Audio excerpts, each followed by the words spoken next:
করেছে। বাংলাদেশ জলবায়ু কাল বসে থাকতে পারি না। সবাইকে নিয়ে যে কোনো পরিস্থিতি আন্দোলনের সৃষ্টি করব ইনশাআল্লাহ।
প্রধানমন্ত্রী বলবো আপনার সুন্দর ছেলেদেরকে নিষিদ্ধ করুন অথবা বিবাহ ব্যবস্থা করুন।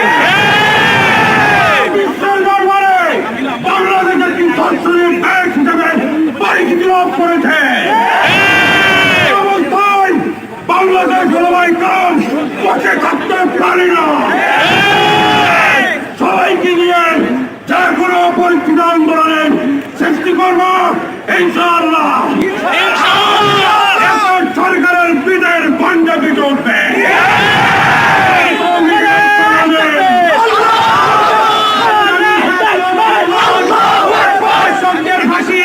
আমাদের দেশে যখন কোনো অপরাধ হয় আমাদের স্বরাষ্ট্রমন্ত্রীরা এবং সরকারের উচ্চতর মহল বলেন আমরা তাদেরকে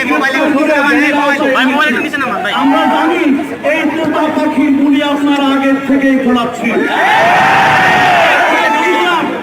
আপনারা অপরাধীদেরকে কেন গ্রেপ্তার করেন আজকে জাতির সামনে স্পষ্ট হয়ে গিয়েছে। অপরাধীদেরকে গ্রেপ্তার করেন জনগণের প্রাণালী খাওয়ানো থেকে। বন্ধুরা, এই অপরাধীরা যখন পুলিশের মাধ্যমে আদালতে যায়, কোর্টে যায়, এই অপরাধীরা যখন কামরার ভিতরে বসে আসেন আমার মুক্তার, আসেন আমার ব্যারিস্টার, হাইকোর্ট নামক আদালতে আমাদেরকে করবেন পাও।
আল্লাহ আমাদের দেশে কোরআনের আইন প্রবর্তন করবে। সকল সংসদ সংসর্গ রাষ্ট্র পরিচালনা যারা করছেন যারা তাদের মনে কোরআনের মহব্বত সৃষ্টি করে দেয়, এর বিনিময়ে তাদের সকলকে কিয়ামতের দিন আপনার ফাঁসি কাষ্ট থেকে আপনার আদালত থেকে নিষ্কৃতি দিয়ে আল্লাহ আমাদের সকলকে জান্নাত নসিব করেন। বিরহমতিকে আমাদের প্রোগ্রাম এখানে সমাপ্তি ঘোষণা করা হলো। যেখান থেকে আসছি শান্ত সুস্থভাবে সেখানে চলে যাবো। আল্লাহ তাআলা তৌফিক দান করুন।